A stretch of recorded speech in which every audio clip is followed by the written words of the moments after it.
February 12, 2026. The Indo-Pacific is tense. The early morning sun glints off the restless waters, but beneath the surface, anxiety simmers. This vast region, home to some of the world's busiest shipping lanes and most dynamic economies, is now a stage for growing uncertainty and confrontation. News tickers flash across screens. Chinese Coast Guard and Philippine supply boats locked in yet another tense standoff near 2nd Thomas Shoal. Water cannons are deployed, sending plumes skyward and raising the stakes. Each incident is a reminder of how quickly routine patrols can spiral into international flashpoints. Meanwhile, Japan scrambles its fighter jets as Chinese patrol aircraft approach the disputed Senkaku Islands. The roar of engines overhead signals a daily contest for control, with both sides unwilling to back down. The skies above these islands have become a symbol of the region's fragile peace. This isn't fiction, it's Asia's daily reality. In living rooms and cafes from Tokyo to Manila, people watch the news with growing concern, aware that the next headline could change everything. The region is caught between China's sweeping ambitions and the determined resistance of its neighbors. Every diplomatic meeting, every handshake, is shadowed by the knowledge that the balance of power is shifting. These incidents are not isolated, they're part of a pattern of escalating pressure. Each confrontation builds on the last, creating a timeline of tension that stretches back years and shows no sign of easing. China's expanding influence, enforced by a powerful navy and an ever-present coast guard, is forcing neighboring nations to make tough choices. The sight of Chinese warships in formation is now a familiar, if unsettling, part of the maritime landscape. The East and South China Seas have become front lines in a new kind of conflict. One fought with patrols, not armies. Here, the weapons are not just missiles, but legal claims, Coast Guard cutters, and the constant presence of rival ships. This mounting pressure has pushed Japan and the Philippines, once distant due to the scars of World War II, into a pragmatic partnership. Old wounds are set aside as new threats demand unity and cooperation. Now, aggression in one sea is seen as a warning for the other. The fates of these nations are increasingly intertwined, their security linked by shared concerns and mutual interests. This realization has sparked a quiet revolution in regional security, forging a united front. Behind closed doors, new agreements are signed and strategies are coordinated to present a stronger, collective response. The world is watching closely. Global trade, freedom of navigation, and the very principles of international law are at stake. What happens here will ripple across continents, affecting economies and alliances far beyond Asia. The story is no longer just about China's rise, but about the coordinated pushback from determined nations. Joint exercises, diplomatic protests, and new alliances signal a region unwilling to be dominated. Japan and the Philippines refuse to be passive observers. They're actively shaping their region's future. Their navies train together, their leaders speak with one voice, and their resolve is clear. United, they're writing a new chapter, one where smaller nations stand firm against a giant, determined to defend their sovereignty and shape the destiny of Asia for generations to come. In 2026, Asia faces a security environment more volatile than at any point in recent memory. The region is at a crossroads, shaped by shifting alliances, economic uncertainty, and the growing ambitions of its largest power. At the heart of this transformation is China's assertive rise, a force that is redefining the balance of power across the continent. Beijing's goal is clear: regional dominance, pursued relentlessly through a combination of economic leverage, technological advancement, and growing military might. Central to this ambition is control over the South and East China Seas, vast resource-rich waters whose ownership is hotly contested. China's sweeping claims have been dismissed by international courts, but Beijing continues to enforce them with force and persistence. China's strategy is incremental, steadily building up its navy and coast guard, constructing artificial islands, and establishing a constant visible presence in disputed waters. Harassment of foreign vessels and so-called salami slicing tactics gradually change the status quo, shifting boundaries bit by bit without triggering outright conflict. Neighboring countries now face difficult choices: either yield their maritime rights or find new ways to resist China's growing pressure, often at great economic and political risk. Hopes that economic engagement would moderate China's ambitions have faded, as trade tensions and political disputes intensify across the region. Beijing now wields economic and military tools in tandem, using both to pressure rivals and reward allies, blurring the line between commerce and conflict.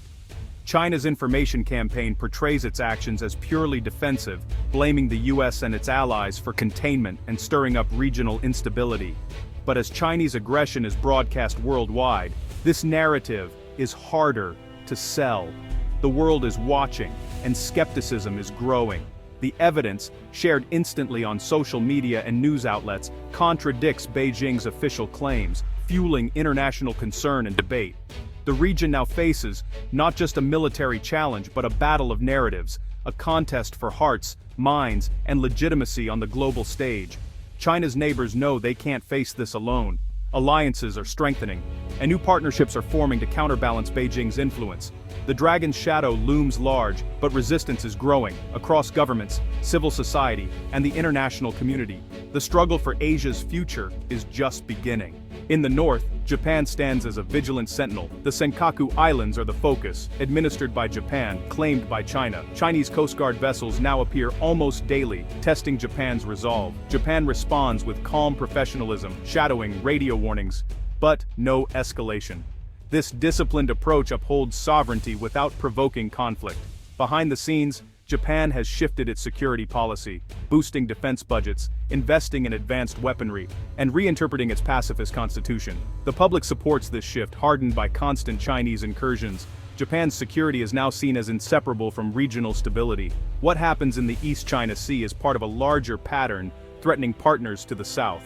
Japan's quiet resolve is a message: it will not be intimidated. Its strength lies in patience, professionalism, and a credible deterrent.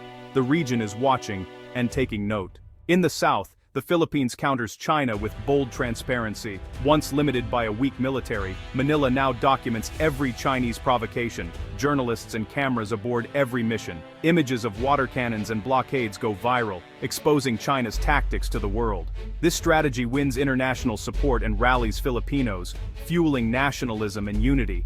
The government, emboldened by public backing, stands firm. Manila seeks stronger partnerships, not just with the US, but especially with Japan. The Philippines can't match China militarily, but it raises the political and reputational costs for Beijing. By shining a global spotlight, it forces China to choose, back down, or escalate in public view. The Philippines has become a southern bastion of resistance, inspiring others. The shared threat from China has built a strategic bridge between Tokyo and Manila. Challenges in the East and South China Seas are now seen as two fronts of the same struggle. Japan's advanced technology and economic power help modernize the Philippine military and coast guard. Japanese patrol vessels and radar systems now bolster Philippine defenses. Training and joint exercises deepen operational ties, sending a clear signal of unity. Japanese troops training on Philippine soil marks a historic shift. This partnership is grounded in mutual respect and shared democratic values. Both nations depend on free, open seas and a rules-based order. Their cooperation is natural, robust, and transformative. Together, they're upholding a vision for a free and open Indo-Pacific. Geography is destiny in the Indo-Pacific, and nowhere is this more evident than in the first island chain, a natural barrier that shapes the region's security landscape. This sweeping arc of islands, stretching from the northern shores of Japan, through the heart of Taiwan, and down to the southern reaches of the Philippines, forms a formidable strategic barrier for China's ambitions. Beijing's long-term goal is to gain influence and control within this chain, allowing it to project military and economic power deep into the Pacific Ocean, far beyond its own shores. For Japan, the Philippines, and their allies, the first island chain is not just a line on a map, it's a vital defensive shield, protecting their sovereignty and the broader region. If China were to dominate this area, it could threaten neighboring countries, disrupt critical trade routes that carry trillions in goods, and potentially isolate Taiwan from international support. Japan serves as the anchor in the north, while the Philippines holds the southern gateway, making both nations absolutely indispensable to the chain's integrity. China's strategy is to probe for weak points, apply pressure on Taiwan, and challenge Japanese and Philippine control through both military and gray zone tactics. A breach or loss of control at any point along this chain could unravel the entire defensive line, exposing the region to greater risks. The United States recognizes the chain's importance, making robust alliances with Japan and the Philippines a central pillar of its Indo-Pacific strategy. By strengthening their military capabilities, sharing intelligence, and conducting joint exercises, Tokyo and Manila are reinforcing this critical line of defense together. Their cooperation not only protects their own nations, but also helps stabilize the entire region, reassuring neighbors and deterring aggression. Geography has given them a shared destiny, and by choosing to stand together, they are shaping the future of the Indo-Pacific. The fate of the first island chain will ultimately help determine the future balance of power in Asia and the world. Asia's maritime contest is a clash of strategies. China uses gray zone tactics, coercion just below open conflict, Coast Guard intimidation, fishing boat swarms, dangerous maneuvers. The goal change facts on the water without firing a shot. Japan's answer is resilience, calm, persistent presence, never escalating, never backing down. This daily discipline signals unwavering resolve. Japan's growing defense capabilities reinforce its deterrence. The Philippines, lacking resources, weaponizes information, broadcasting Chinese aggression to the world. This transparency strips away ambiguity, rallying international support. Together, Japanese resilience and Philippine transparency create a powerful synergy. China's tactics rely on confusion. This alliance brings clarity. Two fronts, two strategies, both effective at pushing back. The region's response is evolving, and China must adapt. Japan and the Philippines lack a formal defense treaty, but their partnership is a potent informal alliance. They coordinate strategies, share intelligence, and present a unified front. Japan's surveillance capabilities give Manila vital maritime awareness. This behind-the-scenes cooperation rarely makes headlines, but it's crucial. Publicly, they reinforce each other's positions, condemning aggression, supporting claims. This unity complicates China's calculations and strengthens the U.S. alliance network. Each country contributes its strengths, creating a resilient, networked security architecture.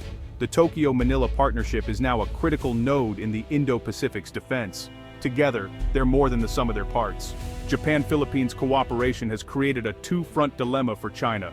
Beijing can no longer pressure the South and East China Seas separately. Now, aggression in one area triggers a coordinated response from both nations. China's Navy and Coast Guard are stretched thin, forced to divide resources. The regional balance of power is shifting, no longer China versus isolated neighbors, but a coalition upholding a rules-based order. Japanese resilience and Philippine transparency have raised the costs of Chinese aggression. Their partnership is a model for others: unity, innovation, and shared values. The risk of conflict remains, but the security environment is more stable and balanced. The Indo-Pacific's future will be shaped by collective will, not a single power's ambition. The region's story is now one of resistance, cooperation, and hope.